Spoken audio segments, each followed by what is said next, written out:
dear, dear friends. I'm going to move the tissues here. She already got me crying. I already took care of it, trying to find the eyelash in there.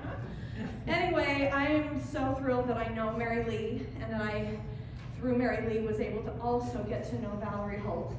They are two of my big supporters on this new endeavor to start a foundation that literally, I believe, can change the outcome for so many survivors of childhood trauma and sexual abuse, and can turn all of us, because almost 40% of us have already been through something like this. If I were to ask you to raise your hand, which I might in a minute, we've come a long way. Years ago, when I was in Los Angeles for the first time, I had a hairdresser. My son was just 4. He's now 32. It's a long time ago. And she got to know my story. Sorry, Mary Lee made me cry. And she said, oh my gosh, my husband is a big agent at William Morris, the biggest agency in the world. You've got to tell him your story. We've got to get your story told. So I went to lunch with this guy, you know, all the bling and the whatever. We went down to, I don't know, somewhere in Beverly Hills, someplace that everything was white, all the decor. I can't remember the name of it. Blanca something. Villa Blanca, that was what it was called. And I'd never been to a fancy restaurant. And I told him my story, and I thought, this is kind of weird being in this restaurant telling a story like this. I don't feel like I fit here. I want to be with the people. I want to be with the real people. The people who have gone through something. The people who are trying to change something. The people who care. That's where I wanted to be. But I told him my story. He took it back to the biggest agency in the world. And they said, oh gosh, nobody wants to hear about an abuse story, especially not one where it was a friend of the family. Ugh. I don't think we can sell that. I just don't think we can talk about that. So he came back to me and said, I'm so sorry. I know you have an amazing story. I wish you the best. I just think what you're trying to do is amazing, and keep going, and you're remarkably strong. So I kept going. Like I said, my son was 4. He's about to be 33 in May. So I was 29, and I got asked to speak at my first, like, kind of a public thing. Never for pay. I haven't figured that part out, but I'm going to. I'm going to. But mostly it's been about the message for 29 years. I've spoken to little book clubs. I've spoken to great big mental health conferences, to police departments, to friends, to one-on-one people who have suffered through their own abuse, or it's somebody that they love, their child, their sister, their aunt, their son. Somebody in this room, I'm sure, knows someone else that's been through some kind of childhood sexual abuse or trauma. If it is not yourself, could you raise your hand, because you're not outing your own self? If you would just raise your hand, do you know someone, or if it's you, would you mind raising your hand just so we can get an idea of how many people, really high, so we can really see how many people, if you don't know anyone close to you, oh, there's a few that don't know anyone close to them, or it's not them. A few, there's about 5. Everybody else's hand went up. Okay. So I have a lot of friends here today because I've known them for a long time. I've been in the arts here in this community for a long time. And I want to tell you that my stand has been and now is fully forming for having a resource, an online community, a community like this where you could gather in small groups across the globe, where resources for your own health, healing, and being a happy human being on the planet post the trauma, post the abuse. I remember in my 3rd marriage, okay, I've had some trauma. I haven't done it all perfect. Marriage number 3, I'm going through a divorce. Let's just get real. I'm sweating when I talk about this stuff. I gotta take this jacket off. I also have like some pimple in my nose, like the inside of my nose. My nose is a little swollen. I'm like, oh, it hurts. Anyway, okay, let's get real. Let's just get real with the people, right? We're all just human beings here, having an experience. I'm taking the time to talk about my 3 marriages, like, you know. Okay, so I'm going through that divorce, and I'm like, my son is like little, because that's when I moved to LA the first time when he was 4, as that marriage was ending. And I'm in LA, and I'm walking around thinking, oh my gosh, I need a counselor so bad. I don't know what's wrong with me. I don't have a good picker. It's not like these men were bad, but it's just, I can't fix myself, right? And I just didn't have any money. I didn't know where to start. I didn't know where to go. I want that to change. That's what I want to do. I want people to know where to go. I want them to have the resources. And I want them to make those decisions that can put them on their path to a happy childhood at any age. At any age. Even if it starts today, even if I'm 80 or 90, or I'm 17, or I'm 25, or I'm 45, or I'm Jan Broberg going through divorce number 3. I was pretty happy. I'd done a lot of self-help. I had.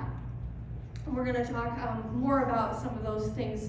But really what I want to talk about is what I have learned through telling my experience. How many of you saw the documentary? So I know who knows my story. So almost 100%, not quite, 4 or 5 that have not seen the documentary. It's still on Netflix. It's still one of the top trending documentaries. It's called Abducted in Plain Sight, the Jan Broberg story. So I'm going to give you this tiny, tiny bit of my story. It's really fast. Then you can go home and watch it. So at the age of 9, when my father had just given me this little diary, it says right in the front, my dad gave me this diary not for any special reason, just because. You can read it. My handwriting, my little handwriting up there. He gave me this diary just because, and I started writing in this diary. Right around this time, maybe a year into this time, a family had moved into our ward, met them at church, and he was married, 5 children. I was singing a little solo. I was about to turn 10 in church. And he immediately, I believe, targeted me. That I would be his next victim. I wasn't his first. And I wasn't his last. And I know several of those girls before me, and several of those girls after me. And this particular predator was hiding in plain sight. You walk into a place like this, where you are all kind of in the same place in your life, and there's an immediate feeling of trust. You walk into a church, into an organization that you belong to, and you just assume that everybody else is there with good intentions as well. So for 3 years, this man and his family became our best friends. We did hundreds of activities together. And then right after my 12th birthday in October, and again, you can watch the documentary, those who haven't seen it, he offered to take me horseback riding, which is one of those grooming techniques we're going to talk about here in a minute. And so I begged my mom, she's like, it's a school night, but he would come and take all the kids to school every morning, had been doing it for 3 years. His kids, his 5 kids, 3 of them that matched me and my 2 sisters in age, 2 boys, 3 boys and 3 girls. And then he had 2 other children, younger than that. We're best friends. He'd pick us all up, take us to school. My dad was a florist, he went to work early. So he'd come by, throw the door open, be like, hey, Brobergs, it's gonna be a great day. And all the kids would go running, and we could hop in his car, and he'd take us to school. And on this particular day, he said, well, just let me take her horseback riding. I've got a client out there, he owns a furniture store, he looks just like everybody else. He's a businessman, he and my dad have become best friends. I've got a client out there in American Falls, I need to go out there and visit, they're gonna measure some things, and then they've got that ranch, and I've been there before. Let me just take her, horseback riding, and I'll have her home before dinner.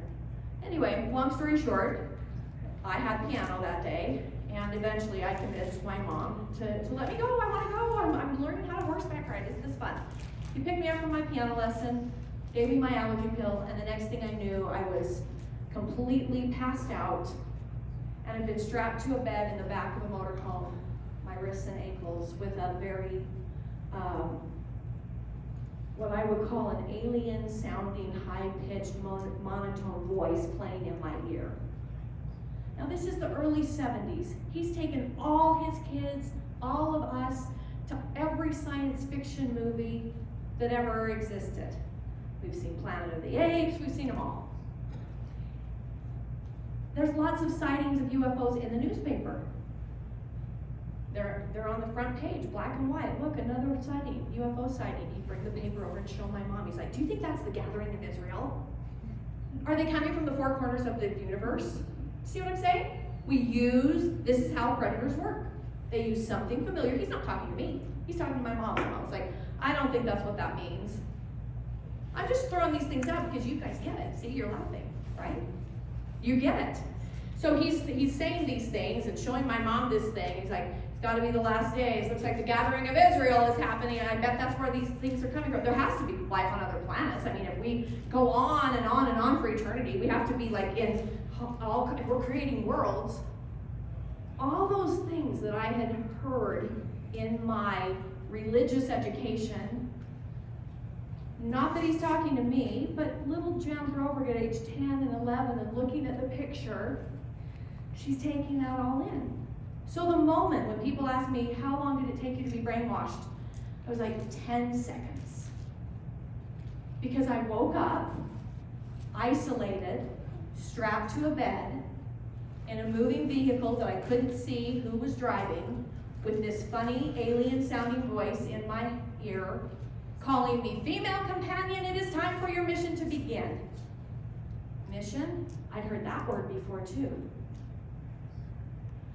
This is called inculcation, when you take things that are familiar to any person, child or adult, and you twist it with some other message that will seem plausible to the person.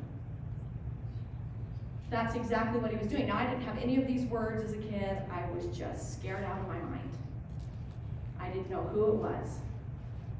Long story short, I'm finally found by the FBI. A year and a half later, he kidnaps me a second time. He puts me in a Catholic girls' school in Pasadena, California. I became a good Catholic. I knew every rosary prayer. I went to Mass every day. I did everything right. I played along with his story that he was a CIA agent and that we had escaped from Lebanon and my mother had been killed in the Lebanon crisis. And those little nuns were so sweet and believed all of that.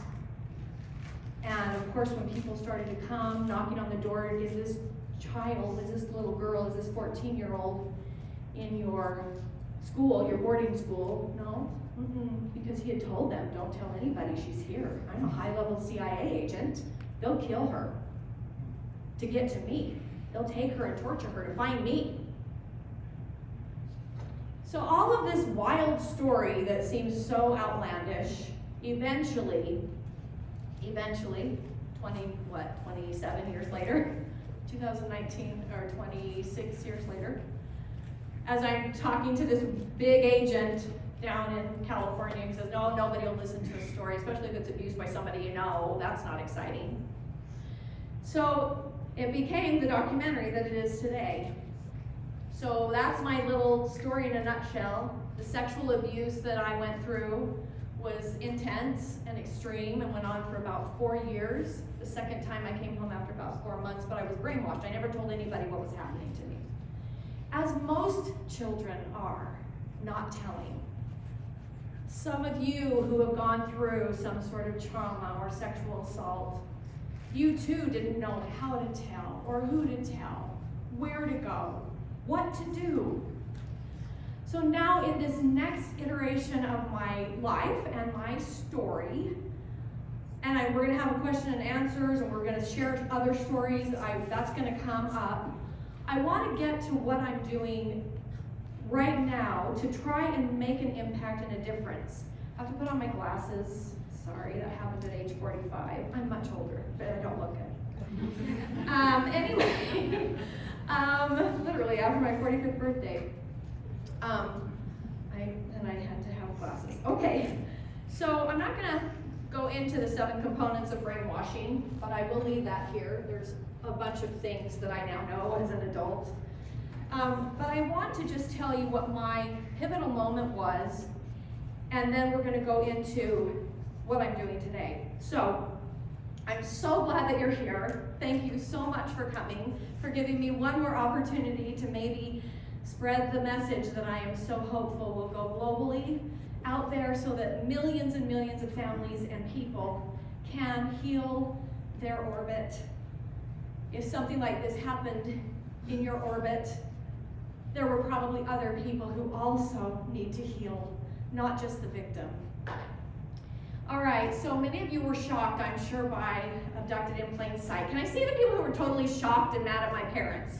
Raise your hands. Oh, lots of you. Awesome. Okay, great.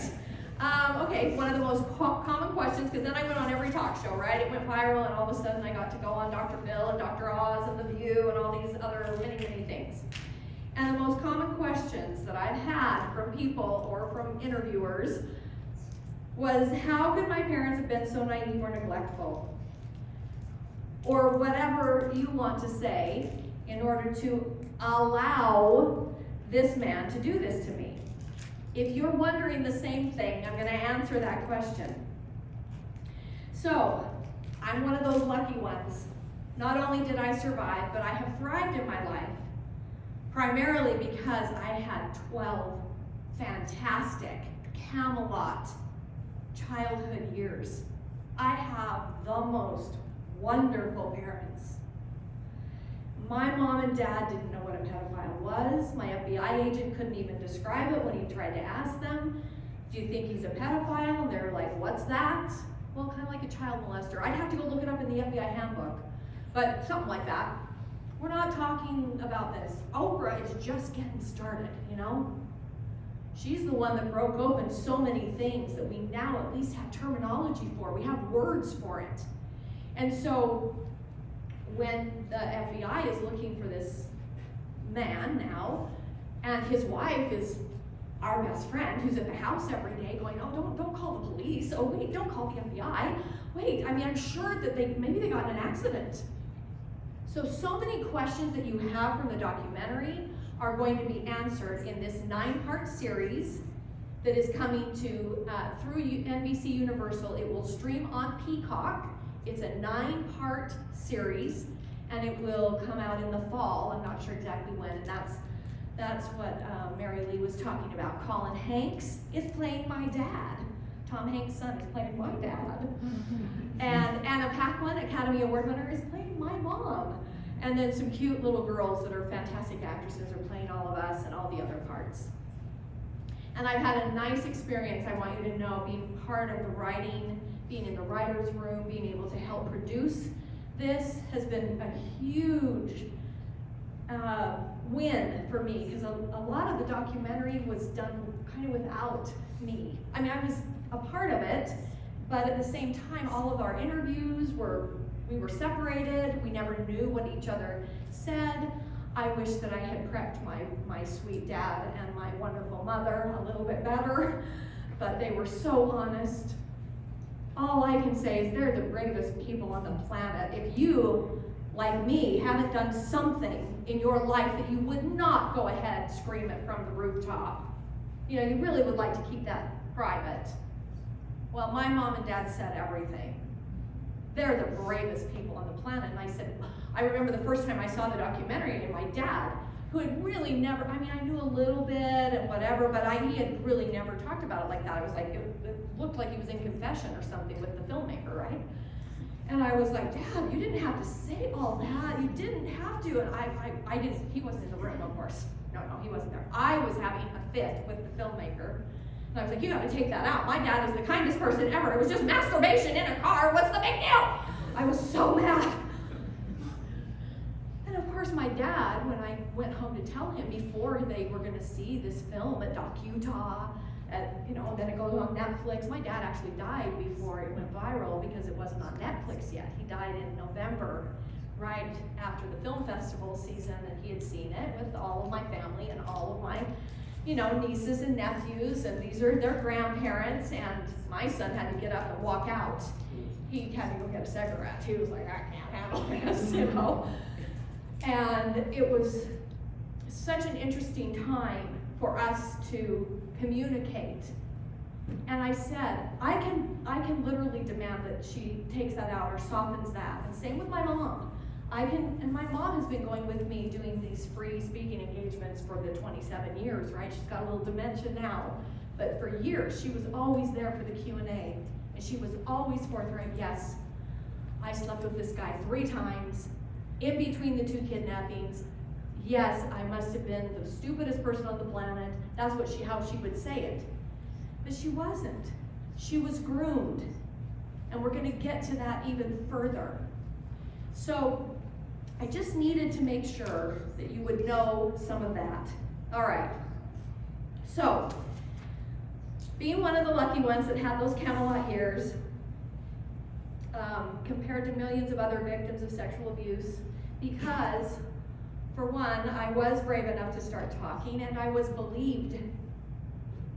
Nobody looked at me and went, what were you wearing?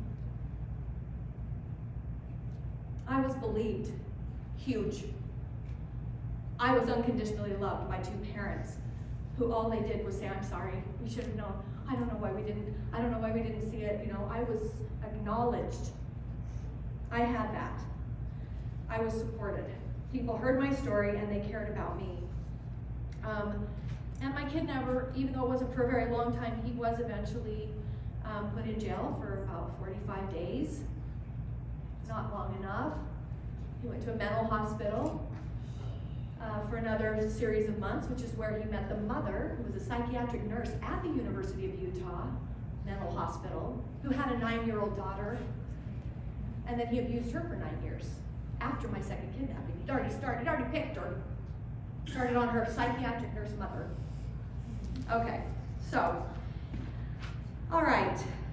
What happens when a child doesn't have the courage to tell, or nobody believes them?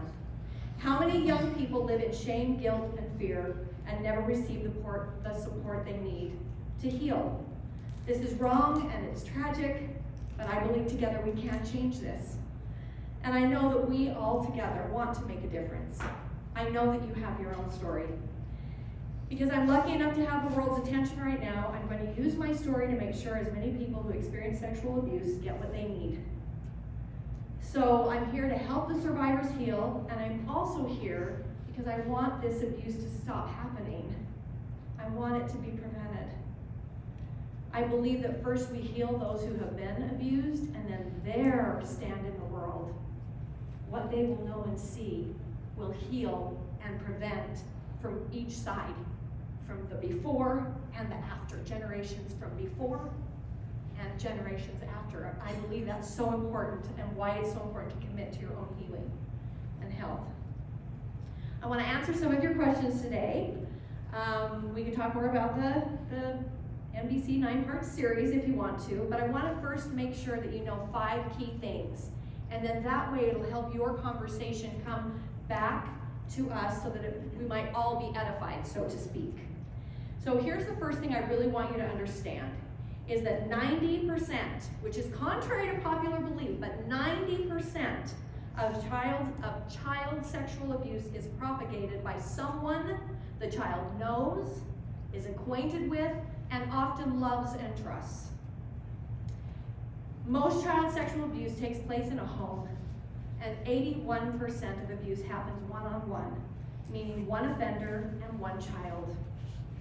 Less than 10% of the time is it a stranger. We don't see it.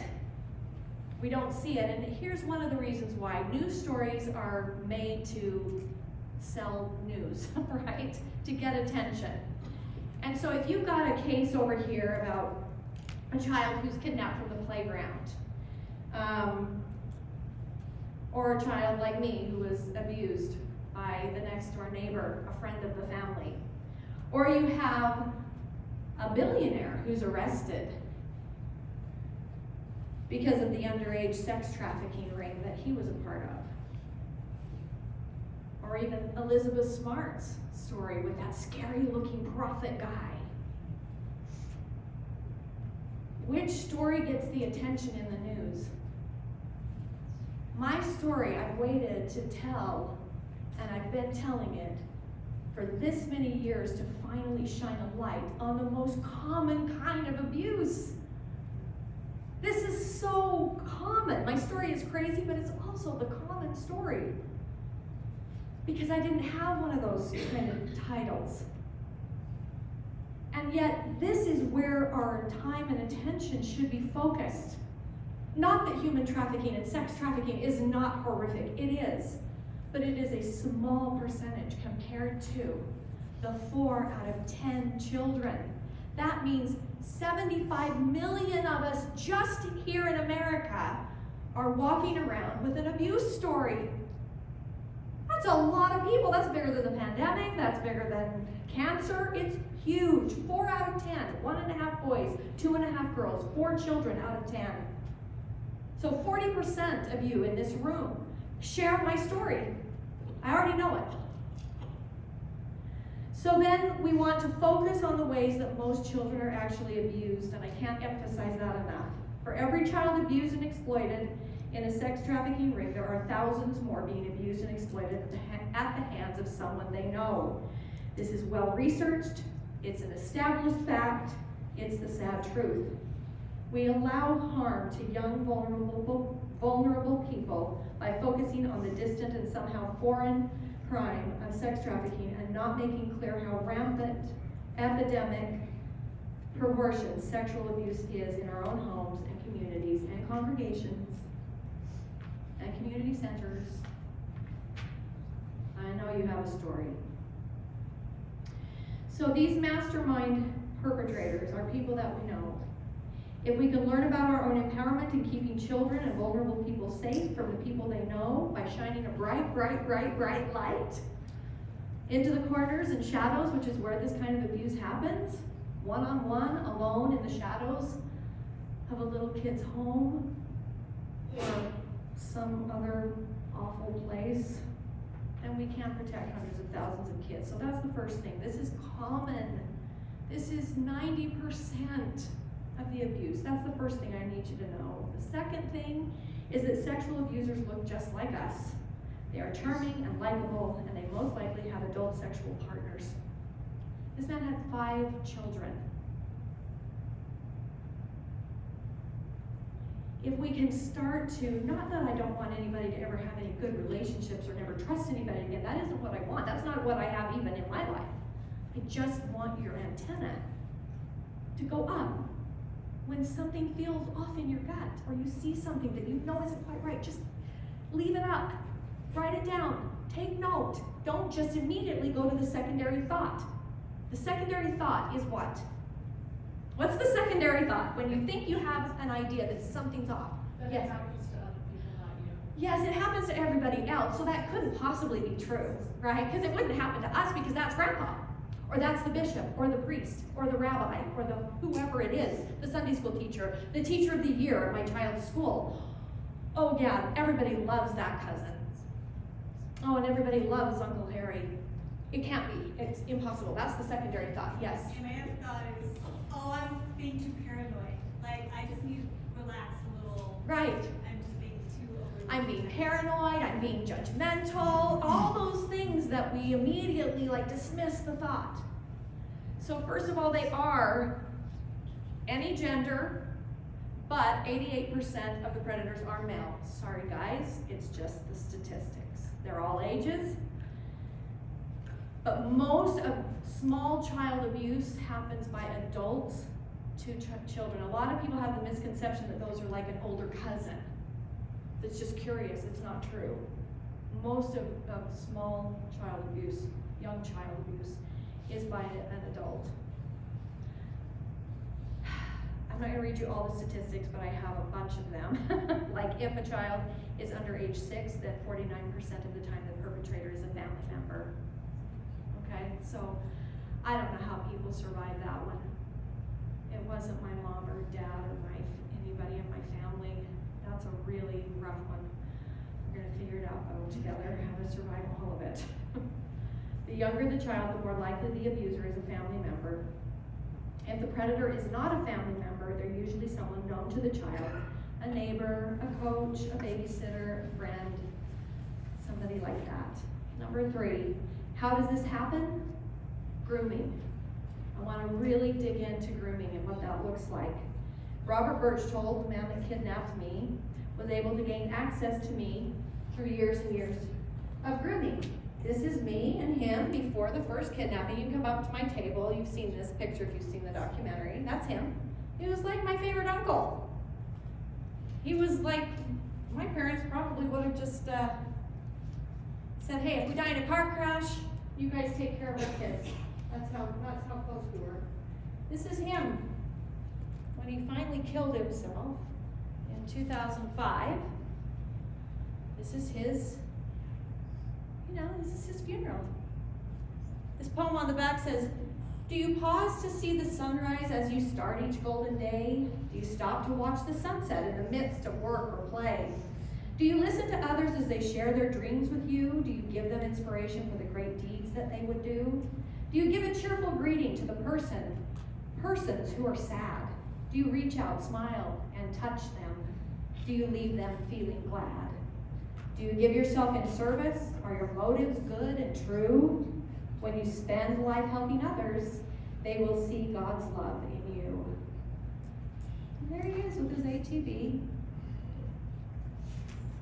All of his kids, his wife at the time, his original wife, Gail, had divorced him. Married and sealed in the Las Vegas temple. You come look at that. That's his program.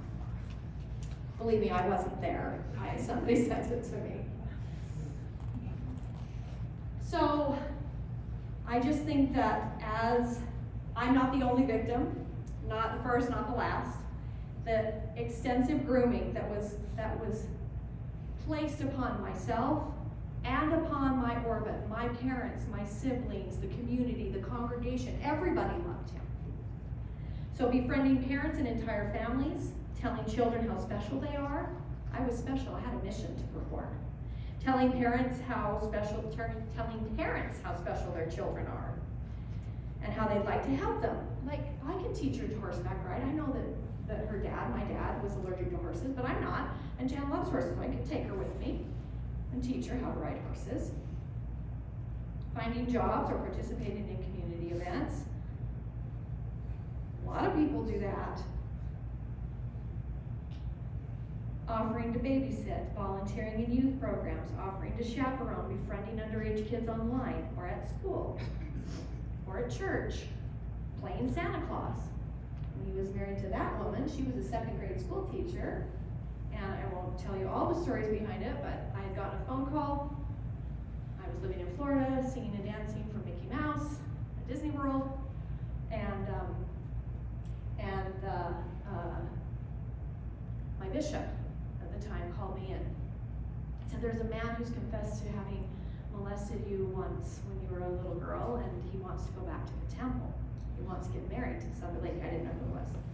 I knew who he was. I didn't know who he was getting married to. I didn't know anything. And I looked at him and I said, me, myself, Jan Broberg, have been able to forgive, which does not excuse any behavior for myself, and move on and let go. But I would never, ever, in a million years, put him in any position where someone might trust him. And at that time, I had no idea who the other girls were before me and after me. Not only came in searching out all the evidence for the documentary from 2014 to 2018 and then having it go viral on Netflix, I found other girls that contacted me and said, this man molested me, this man raped me, this is the guy. Because it went so big, people saw it, and that was him, including his own 2 stepdaughters who had run away from home 5 years earlier. So anyway, on with this.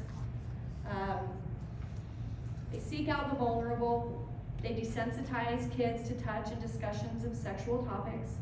They'll often start to touch a victim in ways that appear harmless, such as hugging, wrestling, tickling, and later escalate to increasingly more sexual contact, such as massages, etc. Abusers may also show the victim pornography or discuss sexual topics with them. He definitely did that at first kidnapping, books in the motorhome a little bit, to introduce the idea of sexual contact. Super skilled groomers know how to create chaos in an effort to distract normally attentive parents and family members so they can have full and complete control over the situation. And that's literally what he did. The confusion and chaos that he created for both of my parents by dividing and conquering, having a special relationship over here, and then once that incident in the car, the masturbation incident happened, my father was so embarrassed and he felt so much fear and shame that he would be exposed, that's why they signed those documents, which 3 days later there's a newspaper article that you don't know about because you only saw that part in the documentary, that my parents retracted those statements and said, no, they put pressure on us to sign them, this isn't true, please move forward with the federal investigation, the federal kidnapping case. And then with my mom, the grooming, the compliments, and having her conflicted feelings. I shouldn't feel this way about another man. I love my husband, I love my children. The chaos that she's in over here and her emotions, it's distraction. It's like when somebody runs screaming from this room, fire, fire, fire, hey everybody, there's a fire! Everybody goes running out the building. Well, who's left here? Oh, just a little smoldering ember over here, just a little 9-year-old. That's what they do. They cause chaos, confusion, distraction. So these are the reasons my parents wanted to tell everything. Maybe it's somebody else who's dating somebody or being, maybe they'll figure it out and see it like we did not. How do we spot grooming and protect children? That's number 4. How do you spot it? First, you believe the victim. You notice if there are any changes in the child. Are they behaving differently, isolating themselves, don't want to go over there, don't want to hug Aunt so-and-so? Be keenly tuned in to any adult, no matter how well-meaning, if they're seeking time with your child, like to take them horseback riding or anything else. I mean, most of us, imagine if somebody said that and you're busy and you probably say, what? Oh, how wonderful, thank you, please take them off my hands, right? Sometimes that's what we do. That's how predators work. Like all the ways we have discussed, the ways that predators seek to isolate the child are the signs you're really looking for. Look for those. If they're spending unsupervised time, if they're sleepovers, all of that can be risky because the adults don't really know who's going to be at the house or what the methods are. I mean, we slept out on the trampoline at the Burstolds because they had one. We didn't. My dad was a little florist. We didn't have any money. They had a trampoline, they had a boat, they had a snowmobile. All those things were used to gain trust, to have all these fabulous fun times together. Be alert for, especially with your teenagers, if they have any relationships that seem to be happening in secret. Because there's that really interesting thing that happens when they're trying to find their individualism, when they're trying to be their own identity, they want to make their own decisions. There's a really fine line between being brainwashed and trying to please and be a certain way to fit in, and actually what might be happening to them. So they don't really have enough information to know how to distinguish between the two things. Like, this person's manipulating you, and this is a genuine, relationship with a boy that you want to like you. Abusers attempt to make their behavior seem natural to avoid raising suspicions. That's how it works. They look like everybody else. The 5th thing I want you to know, and then we're going to open it up for questions, is who is responsible for sexual abuse? The predator. Period. No one else should be blamed or held responsible for the actions of a predator. If I understand the guilt, the pain that my parents held on to for so many years, I think my dad took his to his grave. My mother has been better at being able to let go. So many people were just disgusted at my parents for being so naive and gullible, and they blamed themselves. Nobody else had to do that for them. And it really broke my heart. It was the most shocking part of my documentary, was the hangnail that came back to me about my mom and dad, and the memes that were on the internet. It was awful. So if any of you are the parent of a child who suffered, and you are still blaming yourself, you just can't. There's one person responsible. You didn't see it. You didn't know. It's the predator. That's it. So he looked like a good guy, religious guy, a family guy. we should all remember it isn't right to point the finger at anyone else for allowing predators to commit their crimes. And sadly, this is exactly what is still happening in almost every abuse situation. You're just not seeing it, or we would have fixed it by now, right? We wouldn't have these kind of statistics and numbers. Parents are not to blame. Even organizations and churches are not to blame unless they are covering it up. I've seen Spotlight, the movie. I know I've marched with Sam Young to protect every child up to the state capitol up in Utah on Conference Sunday a couple years ago, probably in 2019. The media, even the media, there's one person to blame. There's one person to hold accountable. You don't blame the drugged out, the drunk, the scantily dressed victim, do you? No, never.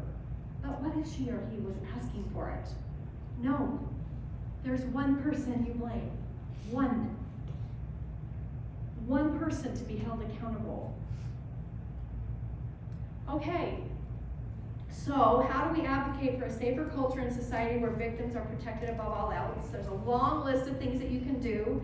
I just really want to say that I think the first thing that we can do is to tell our stories.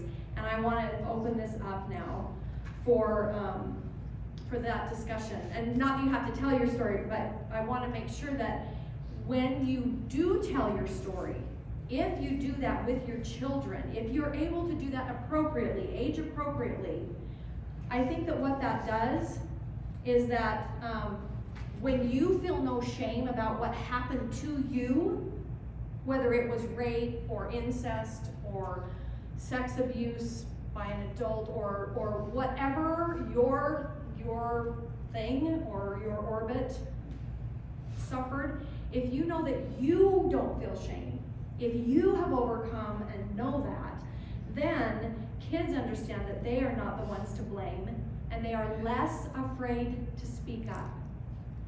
There's a space there that they will tell you something, that they might speak up, that they will talk. But the one thing you don't want to do is that you definitely don't want to attach you can be sad about it, but not to, I think just fear and shame and deep, deep sadness and this retribution, that's all got to kind of leave our body so that we can then talk about it with at least one person that will believe you, first of all, and then hopefully with many others as we work towards a solution, right? So these are my tips. I have lots of child sexual abuse facts and policies and procedures that we could put in place to protect children, employees, to protect institutions, and not to protect the one that's to blame, the predators. We can't do that anymore. That has to end. It literally has to stop. I'm not putting, that is so important. And we have to stand up for it. And it's so hard when it's someone in your family. Where do you go? What do you do? So anyway, I just would love to open the discussion up for some questions, some sharing, just anything that might help us further this conversation. Can somebody just come up with a good question? Because Wayne here is going to pass the mic. Yeah, that would be really, really wonderful. I want to read you while you're thinking of a question. Oh, somebody's got a question. I love this quote by Leonardo da Vinci. It says, "It had long since come to my attention that people of accomplishment rarely sat back and let things happen to them. They went out and happened to things." I want this to be our happening to things. Just like Leonardo da Vinci said, you happen to things, not letting things happen to you. It might have happened to you, but now we get to happen to things. What's your question or comment? Is this working? Yes. When a child is very young, they may or may not remember what happened to them when it is found out.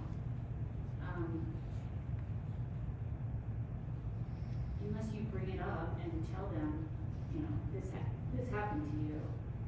Is there a way to navigate judging whether you discuss with them? Because if it's not a memory, then it's not one I want to give to them. Right. So I'm not a qualified therapist, so I don't know that I know the exact answer. I can tell you how I have felt before, because I suspected something that happened to my son when he was 2 and I was finishing my degree and I was divorced and single, and he had to go to a babysitter, and just some behavior that I was like, something's up. He doesn't remember it, but I know what I did do that I think was helpful is that from the earliest time that he ever started noticing his body, I mean, we call things a penis and a testicle, a vagina and a clitoris. We use the right words. We say them out loud. And we don't have any shame or any air in it. That's just a fact. And when you can start doing that with children when they're young, you can tell them that's what that's called. And he can ask a question about it, and you can start to have conversations when children are young like that. Because it opens up the airway that if they had a memory and if something came up, then you would be able to talk to them about it. And now that my son is an adult, I asked him point blank one time, I said, do you remember anything? And he's like, I don't have any memory of that, Mom. I know the babysitter that you're talking about, their house was like this great big house and they had 1 million kids running around, but he goes, I remember that. He goes, but I don't remember anything happening. I said, okay. I just want you to know you can go to therapy anytime. I have somebody I talk to regularly, and he has for lots of, at different times in his life, in his adult life. So making things be normal, that so many times we build shame around them just because we can't call, a penis a penis. We only can call it a willy or a warm fuzzy. I don't know, whatever people's names are. I've heard a lot of them. I can't think of any right now. But I do think that that's the thing, so that you can open, so that there's an open door, the conversation, and to that age appropriate. You should answer to the point that they're ready. When he was 5, I had one of the most amazing conversations with my 5-year-old sitting on a driveway waiting for somebody to pick us up. And I just remember that conversation, and he wanted to know everything about where babies came from and everything about what does a girl look like. And, it was really an interesting time. And then he didn't ask me much for a long time. And then again, around 9 or 10, we had a couple more. And then once they hit, puberty, they were like, I don't want you to tell me nothing. Just stay away from me, But I think that would be my, and I would ask a counselor. I would probably ask somebody that knows more than I do in that exact thing, what would be the right thing to do, but that's what I think. That's just my feeling. Anybody else have an opinion or another? Yes? I have a question about the window of time when you feel like something is up, but you don't have proof. Okay. What do? You can't go to law enforcement. Okay, this is such a good question. Like, you think something's up, your antenna's up, you've noticed something, the gut has gone, a little alarm bell has gone off, a little blue sound wave. I hate the term red flags. Because if they were red flags, people would know and then they would do something, right? But to me, it's like this little sound wave that kind of goes through your gut, like a little roller coaster ride. You're kind of like, ooh, like something's up, something's wrong, something's off. So I was speaking to a group at a Chamber of Commerce in a different city, and 2 police officers were in the audience. And I said, this is a really good question, and it's really hard to know exactly what you should do when you think that. I said, the only thing I know is that you should write it down with a date, what time, and what it was. If you can pinpoint what it was that made you feel that. Was it something physical that you saw? Was it the way this young person reacted? What was it, if you can? And keep a little log. And I said, and after 2 or 3 times, if you've seen that or whatever, I would go ahead and just file a police report, I guess. And the police officer stood up and he goes, I want you to know that it has happened before. People rarely file police reports on their gut. He said, but I had somebody that filed a report about 2 things that she felt were off with this person in her life, in her world. Name was there, the 2 times of why it felt off or funny, but no proof. He said, so we filed the report.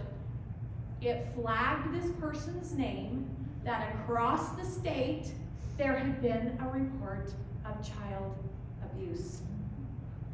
So he said, I would tell you to tell people, go ahead and file a report, because if nothing is there, nobody's gonna go and check that out. Nobody's gonna be, at least that was his take on it.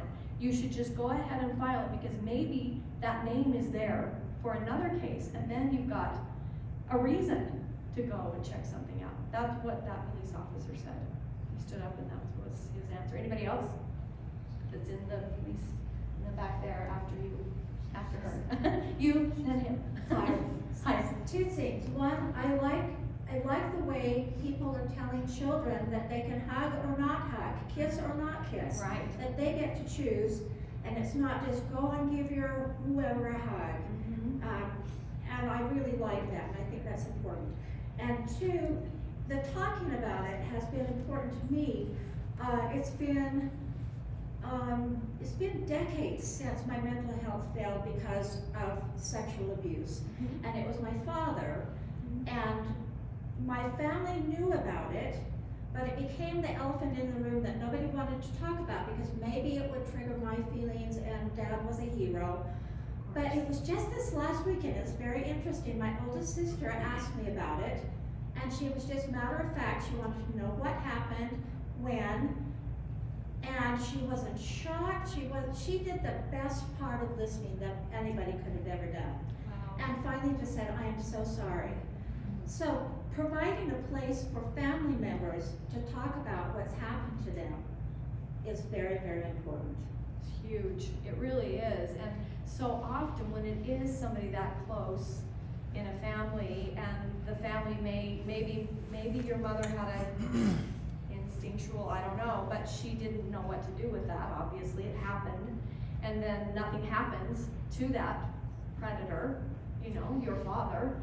I just cannot imagine that, and hats off to you and being so forthright about, what's happened and how you've been going through it. I believe that if we tell our stories and people will listen and they will believe us, that it really is like the first step in getting it outside of running your life. It's like it runs your life, and then when it's out here, you can go, oh, that tactic was this kind of brainwashing. Oh, that's called that. All of a sudden, you're not crazy, you're not hiding, you're not ashamed. It's out here. It's a thing that you can actually get support from a sister. I think that it's important too that you trust your guts as far as who you tell and when you tell. Yes, so that you I don't agree. further get abused or more traumatized. Right, which happens a lot. Yeah. If it's at the wrong time. And a lot of times kids just don't have the words. So remarkable, thank you. Oh, back there, right? Yes, and then we'll come up here. Thanks for coming, Jan. My question was, what role do you think high demand religion has to play in all of this? You mentioned spotlight, and I just got to thinking, like, if this guy was not in your ward, would you trusted him? It just seems like if you're in the same ward, and I think the church does better with two leadership deep in classrooms and stuff, but back in the 70s, 80s, 90s, that was not a thing. No. And I do think that any sort of high belief system where we're right, this is the truth, this is the only truth, I think when you kind of grow up with that, and you don't, I think where we make a mistake, we don't teach. Like, I think it's great to have a code of ethics. I'm really grateful for my wonderful community that came out and helped me when my house flooded in the flood in 2012, and I had 6 feet of water and mud in my basement. And I'm grateful for organized organizations and religions and things, and I have a big community of friends. But I have a big community of friends inside and outside and upside down, and then I fly my flag in June, and I let everybody say whatever they want to me, and I had my, I think that it does have an impact when you grow up thinking that this is the only way, and somebody else can manipulate that easier. If we are going to teach kids to have faith in something, we should also teach them how to find facts. If we're going to teach kids that it's okay to be really, really curious, and then to make a choice, like I want to live my life like this way. But the other, the blind obedience, or even just obedience in general, even if it's not blind, even if it's like, well, weigh it out, say your prayers, decide. I think there's a really strong problem that we just don't give the options. And I think if we would, I think that would help there not be so much religious abuse. There's a ton of it. And I'm sure many people here have stories about that. And I would never now, when I was a younger person and just had my little boy and going through my third divorce and still, going to church and all that, I didn't think about interviews with a grown man for my little guy. I would never let that happen now. I would just never. I've grown up. I know things, now that I didn't know. Even with my experience, I'm still constantly learning and trying to define it. But I think that's it. I think when we teach faith, we should teach go find your facts. We should be a lot better about curiosity. You don't have to obey any person. That's what I think. I like applause. Okay, who else right up here had a question? Wayne? I have no idea where we're at with time. Are we doing okay? I could talk all day about this. You guys probably want to socialize. Hi. So, I know we've talked about adult predators, but what if you have a teenager that comes over with your kids and swims in your pool and all of a sudden is really attentive to your little boy? Yeah. Which I got that feeling about. Uh-huh. I just don't, I think I'm just gonna go over by my son and just kind of be with him, maybe take away from her a little bit. She seems a little too attentive to him. So in doing that, I find out years later, she calls me on the phone and says, about that time in the pool, and I knew you kind of knew something was going on. This is what I did. And she tells me, she calls me and tells me, says, I'm sorry, and I just want your forgiveness. And that was really hard. Yeah. That was really hard. Yeah. I don't even know what my question is, but Well, I want to speak to something that you just said about forgiveness. It's interesting that she called because I faced my perpetrator in court, which is a little piece of the documentary, when he came to that. I was speaking at the university to 800 women and their daughters, and he showed up in a van with a gun and seen my picture on a poster, and was living in Logandale, Nevada, 1 hour away. I'm married to this other lady. I had no idea he was anywhere near my orbit, and so I went to court, stalking injunction, and put that in place, and he showed up to contest it. I think he just wanted to see me. I think he just wanted to get close and see, if I was this big mess or whatever. So that was a really interesting thing, because somebody asked me in the documentary about forgiveness, and he never, ever had. Till the day he killed himself, he said, oh, these people made up this story, woe is me, and so have the other 7 girls apparently that I know now. And so he didn't have any of that. So it's interesting because she asked for forgiveness, which I can understand, but what was her intention?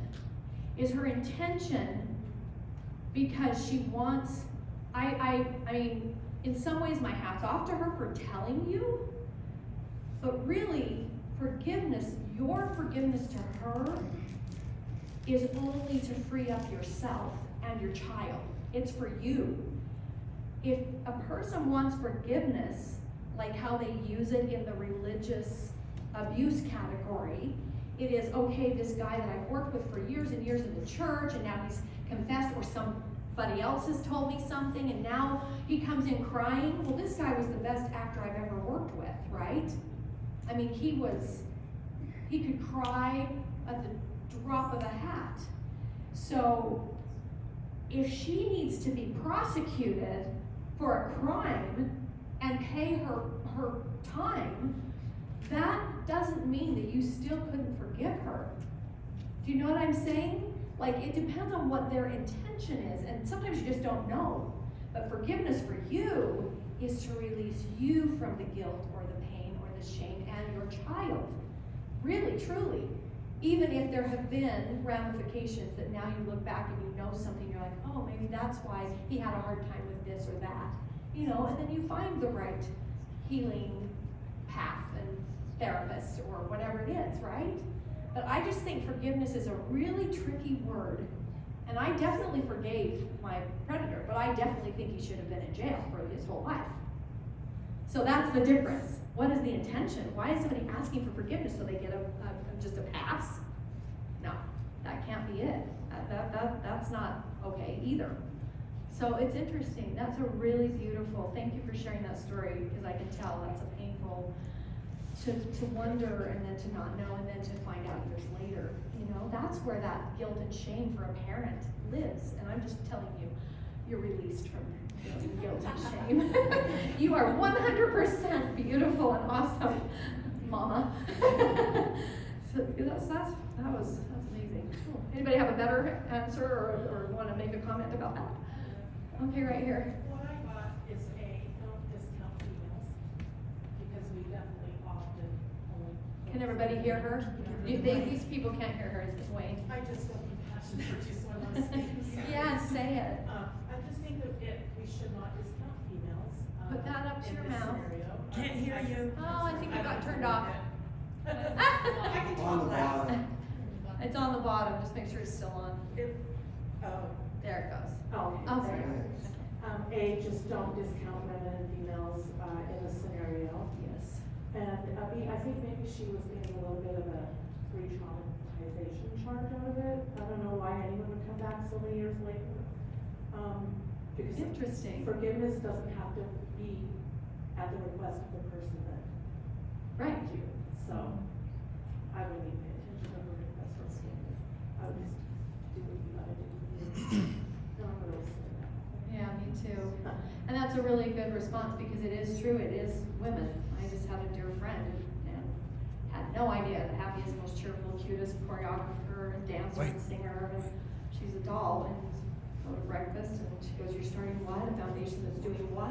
And then she just starts bawling and I'm like, what? And she goes, it was my grandma. You know, and she's telling me this story, you know, and we're sitting at Bishop's having breakfast. I'm like, I would have had no idea. She had no signs of trauma. And so it does happen with women. And I think that's an interesting point that you made about re-traumatization. That's really interesting. I want to look into that more because honestly, I don't know why she would do that. Is this a person that you have to see all the time? No, I hadn't seen her for years. Okay. So just out of the blue. I don't even know how she got my phone number. Wow. Interesting. Wow. Amazing. Thank you both. Anybody else? One more right here. I just want to give a different perspective. It's not on. I've got a red light here. You got a light? All right. Can you Oh, hear me? there we go. So when I was 14, I molested my sister. And Okay. she was little, Right. 3, 4. Yeah. And you know, I didn't tell anybody. It happened over a couple of days. I was babysitting. My parents both worked, and so I was left home alone. And I never told anybody about that. I went on a mission. Actually, before my mission, I kind of mentioned it in passing to my bishop about, I really barely touched on the Right. detail, minimized it. And I kind of felt better, but I didn't really convey to him what had happened. So I went on my mission, had a real good time. I enjoyed my mission, felt like I did the honorable thing, and came back from my mission, and something triggered a deep emotion of guilt, of unresolved issues. And so I went to my parents and confessed, said, this happened. And my my mom immediately went to our current bishop, and I then had to go to him and confess, and he did the right thing, and at least what he was instructed, and turned it over to the police. He's like, I'm not qualified to deal with this. So an investigation was opened up, and my poor sister, she had no recollection of this. Remember, yeah. And there was a lot of interviews, and I read the transcripts, and there was a lot of coaching trying to get her to pull out the details of what happened. And so, and ultimately, my name got put on, not the sex offender registry, but there's another registry. Okay. It's not public. But if, for example, years later, I applied for a job as a caregiver, and I kind of, years and years and years gone by, I forgot about this, or just lost track of it. And when they did a background check, that came up. Wow. And so I had to go back to court and resolve it. And I talked to the judge again, and she reviewed the case, and she ultimately decided to expunge my record. She's like, you know what, this was kind of an isolated incident. And the only reason why I'm bringing this up is, I think it's probably one of the most common types of abuse, sibling to sibling, Yeah. because I experienced it, I perpetrated it. And I've struggled with that my whole life. I'm struggling with it at this very moment, talking about it.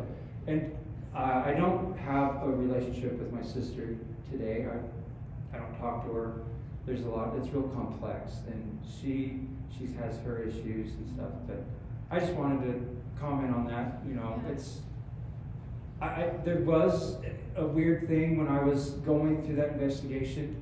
I felt victimized, like, hey. Well, you were also a child. 14 is not an adult. Right, but as an adult, the investigation happened when I was 22, and so I was having all these emotions, trying to struggle with, like, wait a second, now I'm being victimized, but I own what I did, even though I was 14. I own it. Right. I did it. It wasn't my sister's fault. Sure. It wasn't my parents' fault for leaving me home necessarily. I did it, And I have 5 children, and I'm keenly aware of the possibility of that scenario repeating. I mean, our kids are home alone right now, Right. And it's like, sometimes you just can't, I don't know, it's a touchy subject. Yeah, but and it's I'll leave it complicated. at that. Thank you. No, it's very complicated, and I applaud your bravery for saying something, because it is complex, especially inside of a family, especially when you may not even remember if something happened to you. Because oftentimes, certainly a 14-year-old that's starting into their maturation process, you could have been exposed early on to sexual situations, to pornography, to things that you may not even remember.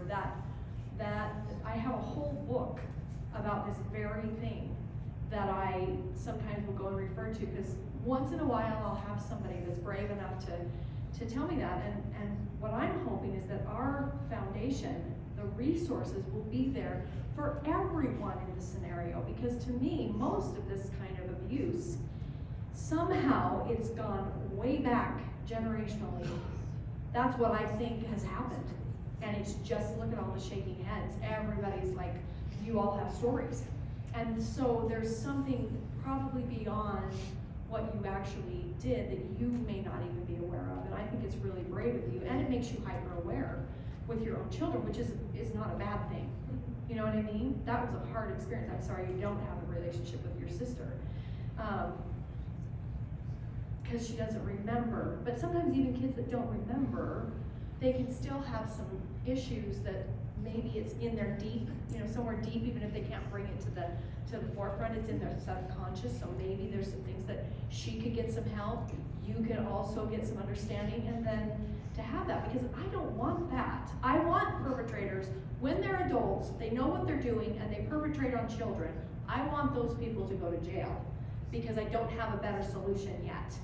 If there were a better solution where somebody could be helped and I could know, That if I let them out, that they're not going to do it again, which sounds like this was a one-time, right? This is a 14-year-old boy. I have a dear friend who did something similar that reminded me, not maybe you didn't go into detail, but that's why I can feel for what you were saying, because she's never forgiven herself, and she was curious, and she, you know, she had found, she was an only child, and had found some, you know, porn somewhere, and, you know, she was 12 or 13, and same kind of a story to somebody she was babysitting. And so, I mean, it's all complex. My grooming conversation is really about the predator that knows exactly what they're doing. And I don't think you did. I mean, I'm glad that you can own it. I'm glad that you've been able to do the work that you've done, but I still, you know, you were a child. You still were.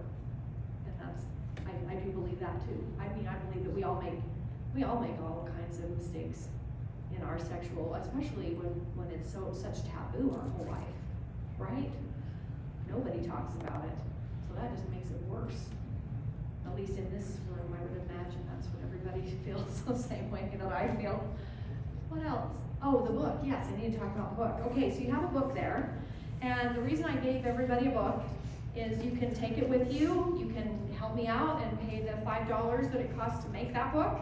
If you want to drop some in there, you can Venmo me, or you can have it for free. I don't want you not to take a book because you can't afford $5 or whatever. You can make a donation of any kind. So the reason I'm passing those along is I have another book that's going to be published and coming out. And I want this book, who I've heard from thousands and thousands of people who have read this book, that have then gotten back to me through social media or just to my face and said, I finally had the words. I had words that somebody else wrote down that I could take this and know how to tell my mom what happened with my stepdad or whatever their story was. And so because it's our story, I just thought, you know what, if you could read the foreword and the afterword in that book. It's written by a Superior Court judge by the name of Charles Gill. He's been on every talk show. He was an attorney for children, an advocate attorney for children's rights, for child abuse victims. That's what he spent his first 30 years doing, and then became a Superior Court judge. And he said, the majority of my cases have to do with pedophilia. And so he tells all the things that my parents did wrong in the front, and then he tells all the things that my parents did right in the back, which mostly was that they loved me. That was the most important part. So I'm sorry to those of you who were harmed by a parent. That sucks bigger than anything I can imagine. And I also want you to know that there's hope, and there's help, and there's healing, and there's happiness in your future if you're struggling. And that big warm hug, you know, if I could just do that. I spoke at Diversity Week last week at the university, and I just wanted to go around and hug every single student, you know, all those diverse faces that were just like hungry to know that they were loved and accepted just as they are. And I want you to know I stand by that, and I stand by the fact that we have hope. I carry this little keychain around on this is where my keys are, and it says, if you want to fly, let go of anything that weighs you down. I make it a practice to let go and to literally tell my story over and over so that you can also know how to fly and know how to prevent. So thank you so much for having me. I appreciate it. Thank you so much.